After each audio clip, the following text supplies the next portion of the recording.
estado do Rio de Janeiro é um dos principais destinos para quem quer fazer turismo, inclusive o turismo de aventura. E as empresas especializadas nesse tipo de turismo estão se preparando para dar mais segurança aos turistas. O Rio em Foco está no ar.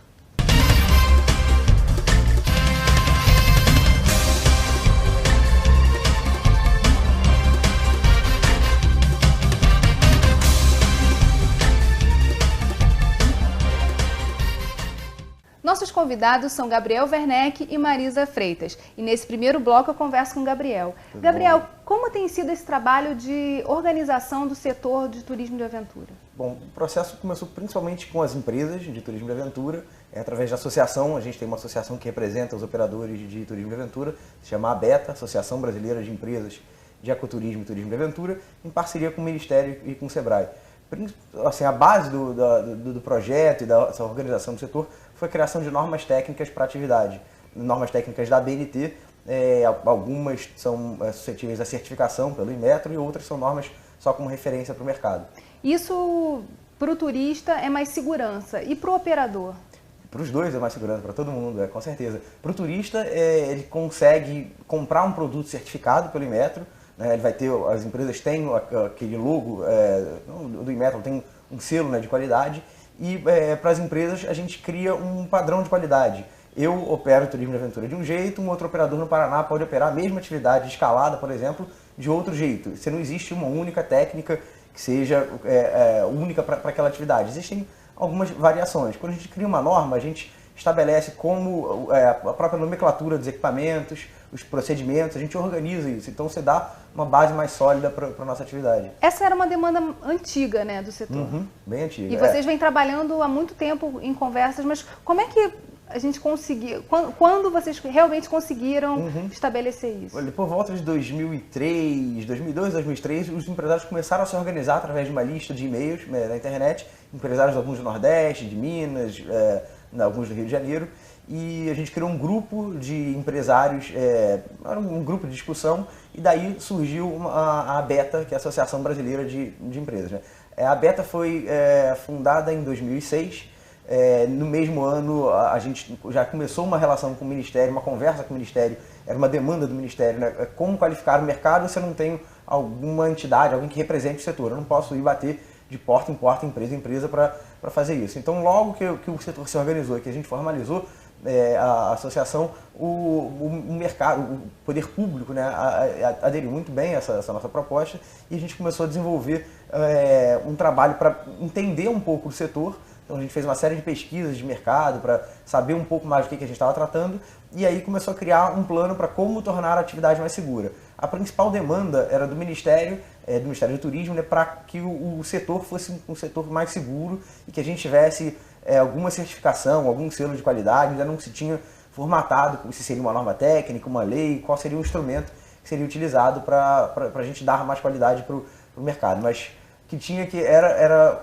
organizar, formalizar e diminuir acidente, a gente tem um padrão de qualidade aqui nas operações no Brasil. E esse turista de aventura, ele é mais exigente. O que ele procura numa empresa que oferta pacotes desse tipo? Então, no mundo inteiro, tirando o Brasil, a gente tem uma série de destinos que já são destinos consagrados para turismo de aventura. Na Europa, há bastante tempo já se pratica esse tipo de atividade, na Nova Zelândia também é um outro grande destino para esse tipo de atividade. E no Brasil a gente ainda está começando. Na década de 80 a gente começou com alguma atividade, já com essa formatação de produto de turismo de aventura, e isso veio se desenvolvendo ao longo do tempo, mas a gente ainda não tem um mercado muito grande, ainda não tem uma grande massa crítica para isso. Então, na verdade, qualquer coisa que a gente faça ainda é muito bem-vinda, a gente não tem uma grande tradição e a gente precisa melhorar muitos pequenos detalhes na operação. A gente já está criando ainda as bases da nossa atividade.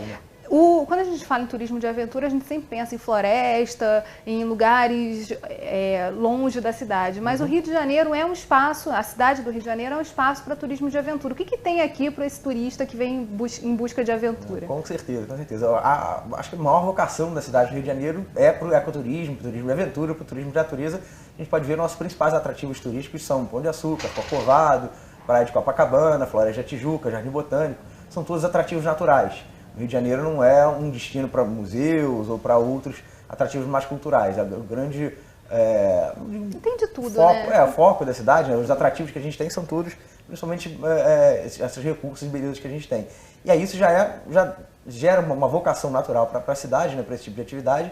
E o que a gente precisa é organizar os produtos turísticos. A gente tem hoje em dia uma prática muito grande. O carioca gosta muito de estar ao ar livre, de pedalar, de andar de bicicleta, de caminhar, de fazer outras atividades, mas a gente ainda não tem muitos produtos formatados. Você não tem embalado ainda esse pacote para esse turista? Alguns. A gente até no Brasil, com uma atividade muito nova, no Brasil inteiro a gente não tem muitos produtos. O Rio de Janeiro é até pioneiro nesse tipo de atividade. A gente tem aqui, eu diria que 3 grandes produtos nessa linha, né, de ecoturismo, de aventura, que já vem desde a década de 80, que são consagrados. A gente tem aí a travessia Petrópolis-Teresópolis, ela é conhecida mundialmente, né, internacionalmente, mas dentro do Brasil, ela é uma das principais, a gente chama de travessia, são caminhadas de longo curso, que você tem mais de um dia de duração, né? Ela é uma das mais famosas no Brasil. A gente tem também o rafting no Rio Paraibuna, que na década de 80 foi a primeira operação comercial de rafting no Brasil, ainda não existia essa modalidade. Então, alguns empresários da região de Petrópolis e Itaipava trouxeram algumas embarcações e começaram a oferecer isso na década de 80. Foi a primeira operação desse tipo no Brasil. E na mesma época, mais ou menos, a gente começou com a operação de voo livre na rampa de São Conrado. Também era muito pioneiro, começou alguns pilotos que já voavam, faziam voo solo, né? Ele, como esportista, passaram a oferecer essa atividade como um produto turístico, né, para os visitantes, né, da cidade do Rio de Janeiro.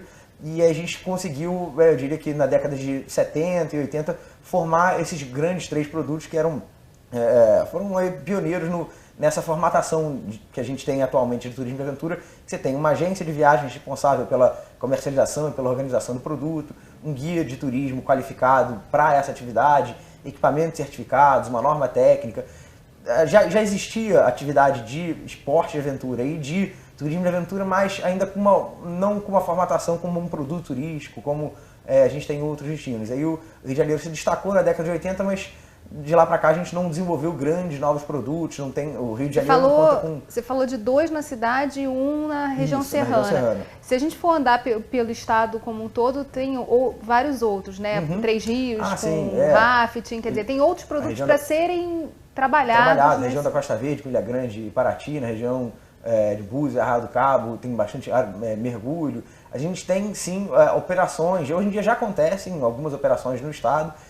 O que a gente não tem é uma grande quantidade de público praticando, e a gente precisa ainda, o empresário precisa fazer seu dever de casa, né, e oferecer produtos melhores, a gente divulgar mais esse nosso trabalho, mas potencial a gente tem, recursos naturais a gente tem, turista a gente tem, então precisa mesmo uma organização do setor, basicamente o empresário sentar lá, formatar bons produtos, organizar melhores operações, e aí a gente vai conseguir realmente ser um destino internacional de ecoturismo de aventura. E como é que a gente faz isso? A gente fala no próximo bloco. Não saia daí. Rio em Foco aqui, política e economia caminham juntas.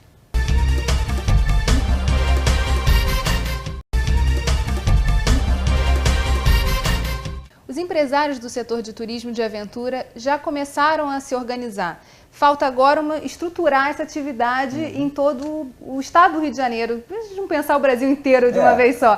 Mas como é que a gente trabalha isso? O que falta? Você falou um pouco disso no bloco anterior, né? Que o empresário tem que abrir o olho e começar a trabalhar isso de uma maneira mais intensa. O que falta? Como é que vocês estão trabalhando também isso junto aos empresários? Bom, é uma questão de oferta e demanda, né? A gente precisa ter uma oferta maior para poder ter uma demanda maior, né? Se a gente não tem bons produtos, a gente não tem como atrair grandes quantidades de clientes para cá, né? Para o Rio de Janeiro. Agora, na questão do turismo de aventura, a gente precisa também ter uma atividade interna, né? Quer dizer, não é só ficar olhando quem vem de fora, fazer atividade. Se a gente não tem um público interno trabalhando isso direto, fica mais difícil, né? Com certeza. Eu diria que há 10 ou 15 anos atrás, o foco sempre era no turista estrangeiro, né? Até porque ele já estava mais acostumado a praticar esse tipo de atividade e a economia no Brasil ainda não estava tão boa quanto está hoje em dia. Com o crescimento da economia no Brasil e com a crise internacional, a gente tem que sim olhar para o mercado nacional, trabalhar o produto de turismo de aventura para os brasileiros, para o carioca, para o morador daqui de outros estados que quer conhecer o Rio de Janeiro de uma forma diferente. O carioca já foi para a rua, agora essa questão das corridas tem se tornado constante, você tem uma série de atividades ao ar livre crescendo. Isso é um filão aí para vocês trabalharem na área de aventura? Com certeza, com certeza. O carioca já tem diria que uma tendência natural para esse tipo de atividade, né? A gente já gosta bastante de ir à praia e praticar esportes ao ar livre. O que a gente precisa organizar são produtos turísticos para o carioca. O carioca vai por conta própria à praia, para a Floresta da Tijuca, mas sem contratação de um guia, sem uma agência de viagens. Muitas vezes a atividade é até segura, a gente não cria um empecilho para isso. Mas existem certas atividades, um voo livre, escalada, atividades mais técnicas que você precisa realmente de um guia acompanhando você para fazer a atividade. Sobre isso, a gente estava falando com outras pessoas e a professora Ariane Reis, que é da Universidade do Cruzeiro do Sul, lá da Austrália, nos mostrou que certificação legal, normatização bacana, mas a gente tem que também tomar cuidado para não ser demais. E aí vamos ouvir um pouquinho do que ela falou. Eu acho maravilhoso que esteja havendo essa preocupação com a capacitação. Isso já é um ponto positivo e fantástico. Acho perigoso, né, que haja uma hiperregulamentação para o praticante independente. Então, o montanhista que quer visitar um parque nacional, fazer uma trilha e ter que contratar um guia obrigatório. Isso eu acho que pode ser bater de volta contra esse processo de desenvolvimento, porque aí você vai estar restringindo a prática e é essa prática que motiva o turismo, porque se você não tem uma massa de praticantes, você não vai ter o interesse e a demanda para o turismo e para esses guias. Então, essa é a minha preocupação, que agora que hajam critérios, né, e que haja capacitação dos condutores, eu acho fantástico. Gabriel, você podia comentar um pouco o que a Ariane falou? Com certeza. Acho que primeiro, até para o público entender, a gente tem uma diferença grande entre esporte de aventura e turismo de aventura. Se você vê uma pessoa escalando, ela pode estar praticando turismo de aventura ou esporte de aventura, com o mesmo equipamento, a mesma quantidade de pessoas. Para um leigo que não sabe o que está se passando ali, a operação é a mesma. Você vê um cara com capacete, com uma corda, com baudrier, e fica um pouco difícil de saber qual a diferença de um e de outro. Para a gente que atua no mercado, e junto do Ministério, a gente conseguiu criar uma definição para isso, né? Basicamente, se existe uma relação comercial, a gente caracteriza como turismo e aventura. Se são duas pessoas, amadores ou profissionais, indo por conta própria, não tem relação de consumo, a gente caracteriza como uma atividade de esporte de aventura. E para quem está fiscalizando? Para quem está fiscalizando, leis, normas, se aplicam basicamente a turismo de aventura. Porque existe uma relação comercial, a gente tem que seguir o Código de Defesa do Consumidor, o Código Civil, normas técnicas para atividade, leis específicas para atividade. Para uma atividade de esporte, é muito difícil o Estado regulamentar uma atividade de esporte. Ele não vai falar como que o jogador de futebol tem que jogar futebol ou não, como você tem que escalar ou não. Se alguém quiser subir uma pedra sem capacete, sem corda, sem a certificação ela não olha para isso especificamente. Não olha até por uma questão legal. O Estado não tem como impedir que você suba uma pedra sem capacete. Não é a atribuição do Estado fazer isso, né? A professora Ariane falou do Congresso Nacional. Eu queria que você distinguisse um pouco o que é lei e o que é essa certificação da ABNT. Ótimo. Bom, o conjunto de normas técnicas, hoje em dia a gente tem 23 normas específicas para turismo e aventura. A gente tem uma que a gente diz que é uma norma guarda-chuva, que é uma norma de sistema de gestão de segurança. É muito parecido com a norma de gestão de qualidade, de gestão ambiental, mas o foco dela é em segurança no turismo e aventura. E aí ela trata do treinamento do seu guia, você tem que fazer um inventário de perigos e riscos das atividades que você opera. São quesitos bem técnicos, que eu não vou entrar agora, porque a norma é bem grande, bem extensa, mas basicamente o objetivo da norma é garantir a segurança para os turistas. A gente, uma série de processos, de organização de métodos, a gente tem como tornar a operação mais segura. Essa norma é uma norma que a ABNT criou, as empresas podem aderir à norma ou não, as normas são sempre voluntárias, como qualquer outra norma técnica no Brasil. Então, a empresa que tem os operadores que tem que fazer o papel dela de implementar a norma, entrar em contato com o Inmetro e solicitar no Inmetro uma auditoria para ver se a empresa está operando em conformidade com a norma. Se você estiver operando em conformidade, você vai receber o selo do Inmetro, né? Isso te garante uma qualidade. É mais como uma barreira de mercado do que como uma imposição mesmo, como uma lei. Essa é a principal característica entre uma norma e uma lei. A norma ela é voluntária, ninguém é obrigado a cumprir, mas com um certo passar do tempo e com a organização do setor. Você tem observado, a Beta tem estimado quantas empresas estão aderindo a essa certificação? Olha, a gente estima que hoje no Brasil tem em torno de 2.000 empresas que atuam nesse segmento de ecoturismo e aventura. A gente tem associadas na Beta em torno de 300 empresas. E participando do programa, a gente já tem mais de 50 empresas certificadas. Tem algumas que estão ainda no processo de implementação, tem umas que estão no processo de auditoria, mas a gente já tem em torno de 50 empresas no Brasil certificadas nessa norma. E no estado do Rio? No estado do Rio a gente tem em torno de, certificadas, acho que 4 ou 5 empresas.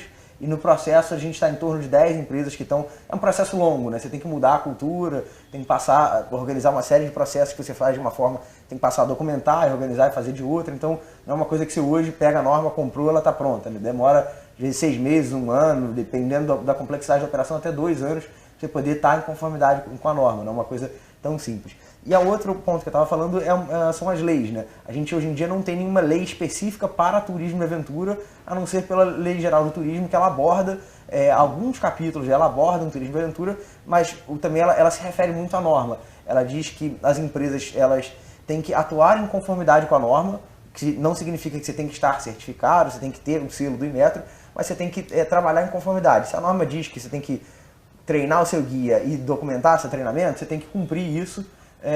Também a lei te exige que você cumpra isso, né? Agora, essa demanda pela certificação e pela segurança, o professor Lamartine da Costa, que a gente vai ver agora, ele falou um pouco sobre isso, que é uma demanda dos guias de uma maneira geral. Vamos ouvi-lo e depois eu queria que você comentasse. O Rio de Janeiro, o Brasil é privilegiado quanto à disponibilidade de regiões para esse tipo de prática. Curiosamente, no estudo do Atlas, se identificaram até clusters, ou seja, concentração de ofertas de pequenas empresas ou de guias em determinadas regiões do Brasil que desenvolviam aquela área. Em São Paulo existe uma determinada cidade cuja economia inteira é regulada por essas atividades e pelos guias que moram na região. Então já é uma realidade no Brasil do potencial econômico dessa atividade. O que está faltando é ligeiras correções, talvez por iniciativa do governo, para melhorar essas relações e que se projete, tanto internamente, que o maior turismo do Brasil é interno, tanto internamente como para o exterior, uma melhor proteção e melhor relação com essas pessoas no sentido do desenvolvimento adequado, porque ele não tem sido. Esse estudo que foi feito mostrou que os guias, principalmente montanhistas, do Rio de Janeiro, que foi a área de estudos, eles eram favoráveis à normatização. Por quê? Porque a área é invadida por muitas pessoas sem qualquer critério, e isso criava situações delicadas com relação à segurança. Então, os guias que mais dedicados, mais profissionalizados, eles são prejudicados pela falta da normatização e do licenciamento. A bola está contigo. Bom, acho que como em todas as profissões, né, não só no turismo e aventura, no mercado, os guias, né, de turismo e aventura, a gente quer ter uma proteção para a nossa atividade, né?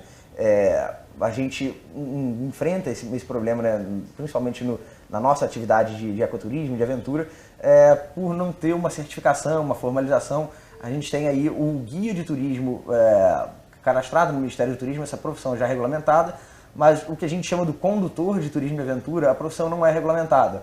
Existe uma grande diferença, a profissão de guia, ela não abrange as atividades de ecoturismo e de aventura. Ela é específica para city tour, para transfer, para condução de grupos em ambientes urbanos ou até naturais, mas um guia de turismo certificado pelo Ministério do Turismo, ele não tem treinamento nem qualificação para operar escalada, montanhismo, caiaque, rafting, as atividades que a gente opera. E aí a gente sim precisa de uma organização para o nosso setor. A melhor forma é através de criação de normas e de possivelmente até numa regulamentação da profissão, né? Isso a gente entende. Agora, eu concordo também que os guias e os empresários e todos os profissionais querem se resguardar. A gente não quer que venham piratas e pessoas que não estão qualificadas operem atividades. Isso vai com certeza aumentar o número de acidentes e repercute negativamente para a gente. A gente cria uma barreira quando acontece algum acidente na nossa atividade, a demanda diminui e as pessoas procuram menos, né? Então, e como é que vocês trabalham internamente, junto às operadoras, aos guias, essa necessidade de se certificar? Como vocês trabalham também com as empresas que já se certificaram para elas exporem isso e poderem captar clientes a partir dessa questão da segurança? O Ministério e o Sebrae, eles apoiam, e a Beta também apoiam as empresas que já estão certificadas, até para uma questão de divulgação, de promoção. O foco está nessas empresas porque elas já participaram de um processo, elas têm uma qualidade reconhecida por um órgão público, né? Mas acho que assim, a questão da qualificação, da criação da demanda é uma demanda nossa, natural, já do próprio mercado, né? Então, quando surgiu o programa e surgiram as normas, foi muito bem-vindo, todo mundo abraçou a causa e sentiu muito feliz de poder contribuir para o desenvolvimento da atividade, né? Já era uma demanda antiga isso. Uma das críticas feitas à questão do turismo é o alto custo. Passear pelo Rio de Janeiro com um guia é muito caro. E a Rio+20 a gente está vendo toda essa discussão acontecendo. Como vocês trabalham também essa questão da formação de preço? Não só passear no Rio de Janeiro, né? Vir para o Rio de Janeiro está ficando muito caro. A hotelaria no Rio de Janeiro já é considerada uma das mais caras da América Latina, já é mais cara, mas quase no mundo a gente já está ficando reconhecida como uma das mais caras. E a nossa atividade específica de ecoturismo e de aventura é uma atividade muito técnica. A gente precisa de equipamentos certificados, de guias bem qualificados, então ela tem sim um custo elevado, né? É uma questão um pouco difícil de trabalhar. Eu acho que a principal forma de a gente conseguir reduzir o preço é a gente aumentar a nossa escala. Quando a gente tem uma demanda maior, a gente consegue sim diminuir nossos custos operacionais. Você divide o custo por 3 turistas, você tem um valor. Se dividir por 30, esse valor diminui bastante. Se dividir por 300, ele diminui mais ainda, né? Você falou aí de escala. Eu queria saber como é que vocês captam esse turista. Bom, a forma mais fácil de captar o turista é aqui no próprio local, né? O turista que já está no Rio de Janeiro, a gente entra em contato com os hotéis, com os recepcionistas, para pegar o turista que já veio para a cidade, que já está aqui, que quer, em vez de pegar o bondinho para Pão de Açúcar, fazer uma escalada, né? Agora, o turista está aqui, a gente depende do clima, depende de diversas variáveis, né? Eu diria que uma melhor forma de captação é pegar o turista antes de ele vir para o Rio de Janeiro. Ele já programar a viagem dele, incluir 1 ou 2 dias de atividade de ecoturismo de aventura, ou às vezes até um pacote mesmo, de passar uma semana no Rio só praticando aventura. Para isso a gente tem um custo um pouco maior. Você tem que participar de feiras internacionais, fazer divulgação online, tem que ter um bom site para poder também fazer venda online e ser um site atraente. Então não é tão barato e tão fácil captar o turista. Captando ele aqui no Rio de Janeiro, de uma forma local, eu diria que é a mais curta, mais fácil, mas não é a melhor das formas. O ideal para criar essa escala que tão necessária. O ideal é você ter um mix, que você capte um pouco de turistas lá fora, um pouco de turistas aqui, mas que você consiga abranger o máximo possível, né? Que a gente tem uma dificuldade de divulgar o nosso produto para o turista, né? O turista que vem para o Rio de Janeiro, ele ainda não sabe que você pode, em vez de pegar o bondinho para o Pão de Açúcar, escalar. Então essa é uma grande dificuldade. Agora, e para formar público aqui internamente? Vocês têm um trabalho focado nisso? Aí tem uma coisa, eu sou carioca, a gente tem uma curiosidade aqui, uma característica bem peculiar. O carioca, a gente tem por natureza já explorar a cidade, acho que já é uma característica nossa. Então a maioria dos cariocas, em vez de contratar um guia para subir a Pedra Gávea, ele vai com um amigo, vai quando tem algum guia que ele conhece indo fazer atividade. A gente tem sim demanda para isso, o carioca ele gosta muito desse tipo de atividade, mas acho que por essa característica é difícil a gente vender esse produto para o carioca, né? Você consegue, mas para um turista que não é da cidade, que não tem amigos, que não conhece os atrativos, é um pouco mais difícil.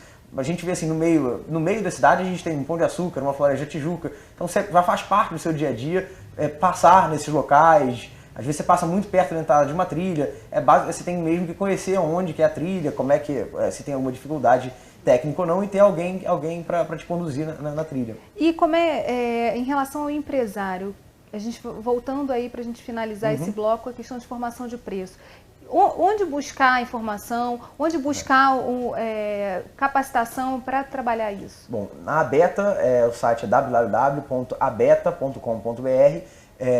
Para quem está querendo começar um negócio ou quem já trabalha, tem uma série de informações no site, você pode se associar e a Abeta dá um suporte técnico muito importante para a organização da sua empresa, para a formação de preço, para a divulgação. A Abeta tem uma série de pesquisas de mercado que foram feitas em parcerias com o Sebrae, com o Ministério do Turismo também, que são muito boas para entender um pouco do mercado, do cliente, do público-alvo e aí cada empresa definir a sua estratégia, né, de divulgação, de formação de produtos. E a gente tem também o Sebrae, né, com uma série de cursos. O Sebrae e o Ministério já fizeram cursos específicos para turismo e aventura.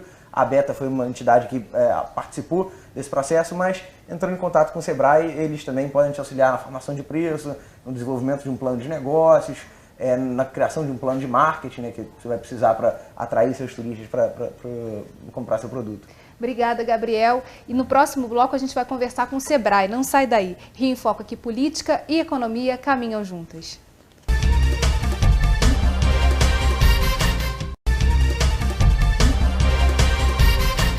Pesquisa de uma operadora de turismo alemã apontou o turismo de aventura como um dos principais segmentos de interesse do turista que vem aqui para a Copa e para as Olimpíadas. Eu converso agora com Marisa Freitas, do Sebrae. Marisa, esse resultado surpreendeu? Olha, eu acho que surpreendeu a todos, né? E a partir desse resultado, tanto o Ministério do Turismo, como o ICMBio, a Abeta e Sebrae começaram a se preocupar e se preparar para receber esse turista. O que esse turista pede e precisa aqui no Rio? Bom, esse turista, acho que em primeiro lugar ele pede credibilidade, que foi até uma iniciativa já que vem sendo trabalhada pela Abeta, né, através de programas de certificação. Em relação ao Sebrae, ao Ministério do Turismo e ICMBio, né, que é um braço do Ministério do Meio Ambiente, nós propomos uma integração para preparar esse empreendedor, né, o pequeno empresário ou mesmo o empreendedor individual, que são os guias de turismo, a preparar o seu empreendimento para o negócio, realmente. Vocês focam exatamente na questão da capacitação.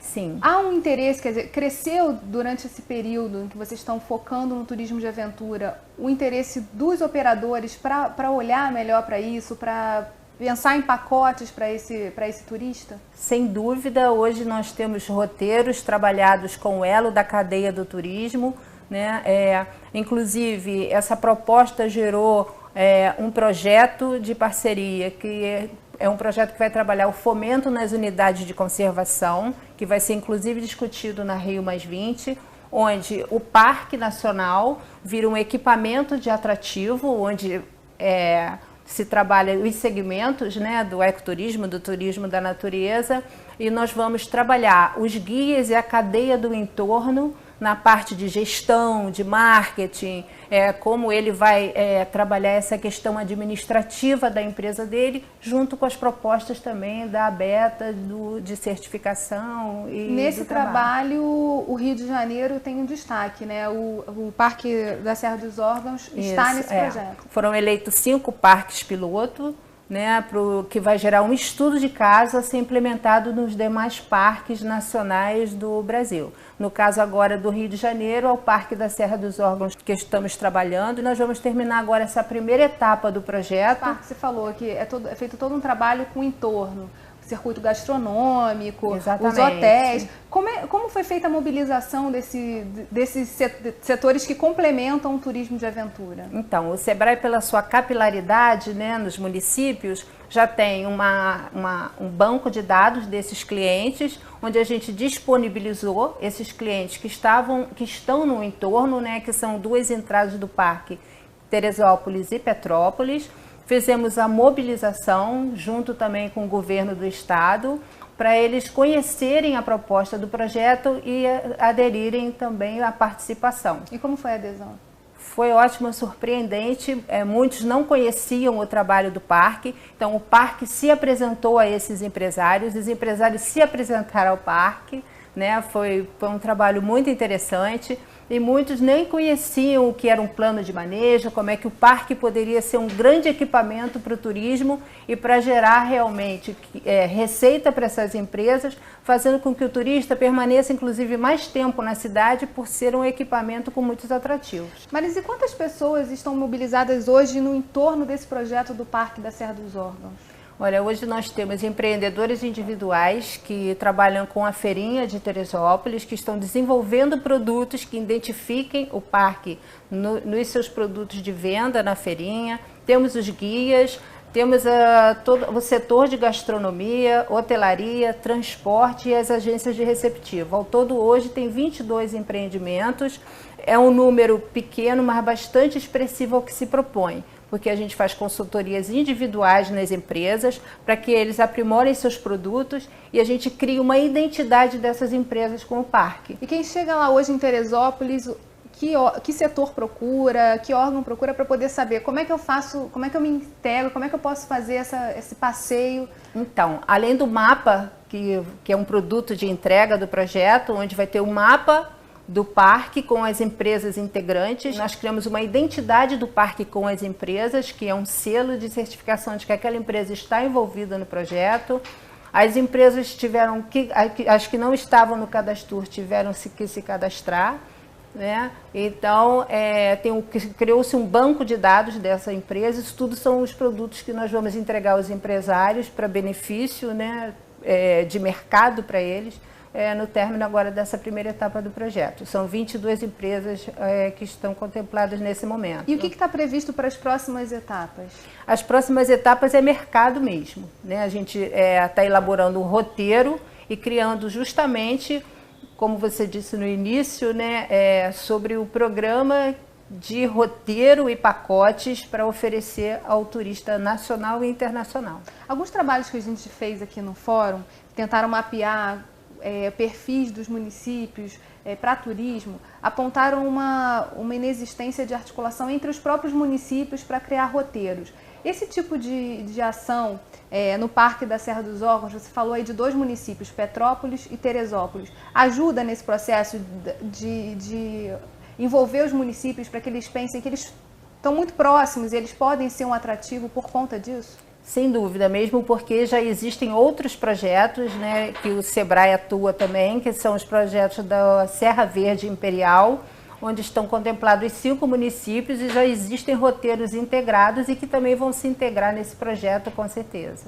Mas é uma iniciativa mais dos operadores ou os municípios também estão envolvidos? Os municípios estão envolvidos, inclusive já vem sendo feito há alguns anos calendários integrados desses municípios, principalmente depois da chuva de 2010. E há um foco também de trabalhar isso em nível estadual, quer dizer, de expor esses roteiros para quem pensa no turismo em todo o estado do Rio?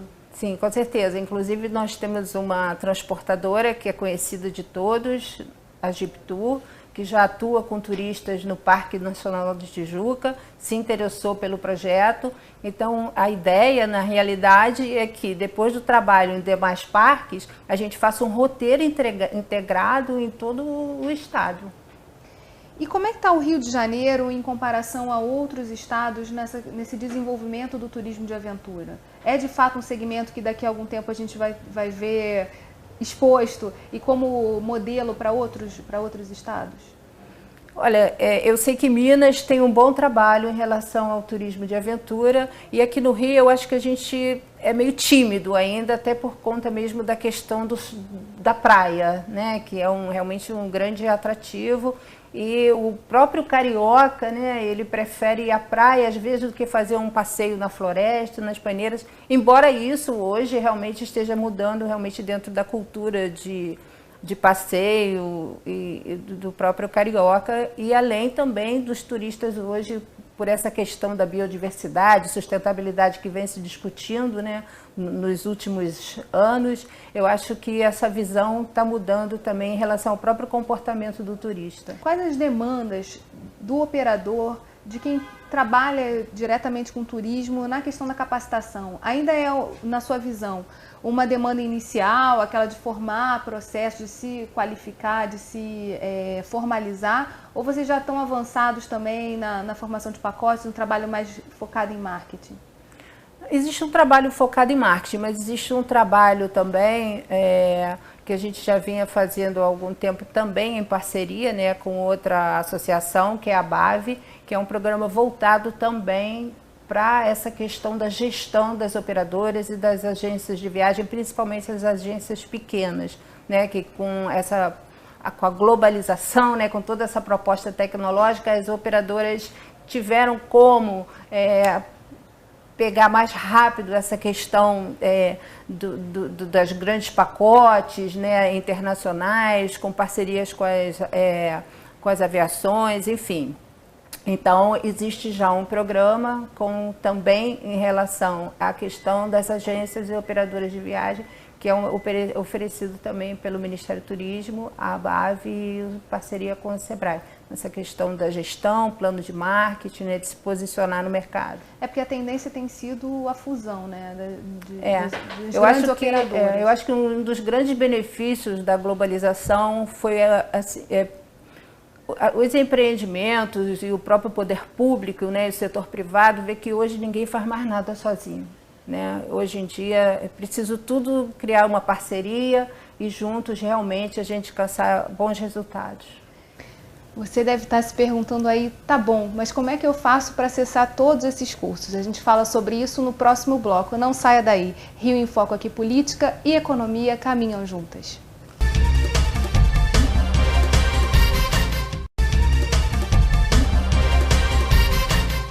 A região serrana do Rio de Janeiro já está participando de um projeto de integração dos parques nacionais com a cadeia do turismo. Marisa, como é que a gente faz, como o operador de turismo ou quem trabalha nessa área de turismo pode participar desse projeto?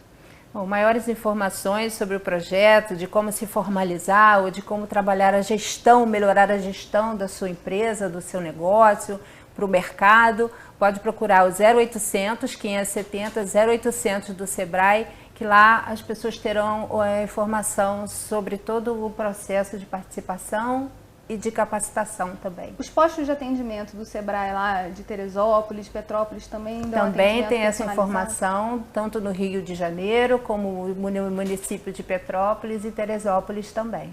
Marisa, e a quem se destinam esses programas? Bom, esses programas se destinam às empresas que estão próximas às unidades de conservação, aos parques nacionais, né? Que são as empresas do elo da cadeia do turismo, operadoras, agências de viagens, de receptivo, a parte de gastronomia, bares, restaurantes, hotelaria, transportadoras, artesanato local, guias de turismo. E teve agora a primeira etapa do projeto, através de uma pesquisa, diagnóstico, criação de um banco de dados, né, integração da cadeia com o parque, né, esse trabalho de integração, de um plano de ação. E agora, a partir dessa segunda etapa, nós vamos trabalhar de acordo com as demandas que vão surgindo, um programa realmente de divulgação para o mercado, criar um produto de prateleira para oferecer às operadoras, às agências de viagem, nacionais e internacionais. Esse programa está focado ainda na Serra dos Órgãos, mas a ideia é expandir para outros parques nacionais. A gente tem alguns no Rio de Janeiro. Quem já está no entorno de algum parque nacional e queira conhecer esse programa pode participar desse projeto? Vai ser disponibilizada a cartilha estudo de casos, né? E como também pode procurar o 0800 do SEBRAE, 570 0800, ou as agências do SEBRAE de atendimentos e escritórios regionais que se encontram no município de Teresópolis, Petrópolis e também do Rio de Janeiro, para maiores informações. A partir do momento que o projeto venha para outros parques nacionais, será trabalhado também o mesmo elo, a mesma metodologia do elo da cadeia do entorno próximo a esses parques que realmente vão desenvolver esses produtos de promoção desse equipamento. Lá no iniciozinho eu te perguntei se tinha surpreendido o fato dessa demanda pelo turismo de aventura e você falou que sim. Surpreende porque talvez as pessoas ainda não estivessem olhando para isso, ainda estivessem desarticuladas. Dá tempo de se preparar para a Copa de 2014? Essa é a ideia, né? Nós estamos trabalhando para isso, por isso que até o projeto teve uma etapa justa, né? E a gente teve que não trabalhar com um número muito grande para a gente realmente poder fazer um projeto de qualidade com programas eficientes de resultado. E aí, você falou da expansão disso para outros parques nacionais, mas vamos falar um pouco de cronograma, assim, de quando a quando, que tipo de produtos vão ser ofertados. Você falou muito que tem que ter uma demanda dos empresários, então é importante que os empresários abram o olho para isso e comecem a procurar também, né? Então, a partir do momento que eles estejam no projeto, estejam no cadastro, legalizados, formais, né, eles entram em todo o programa de divulgação, tanto do Ministério quanto do SEBRAE, quanto da ABETA, né, de todos os parceiros, e até no próprio site com o link da empresa que já esteja no projeto, além de folheteria, né, de material promocional que vai ser elaborado agora para essa segunda fase, que é justamente um trabalho para o mercado. Então vamos abrir o olho, gente. O Rio em Foco é o programa do Fórum Permanente de Desenvolvimento Estratégico do Estado do Rio de Janeiro.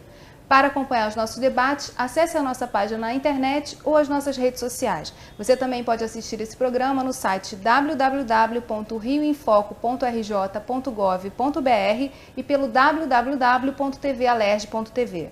Muito obrigada. Obrigada Marisa. A vocês, foi um prazer, viu? E fique com a gente nos próximos programas. TV Alerj, o canal do povo fluminense. Até a próxima.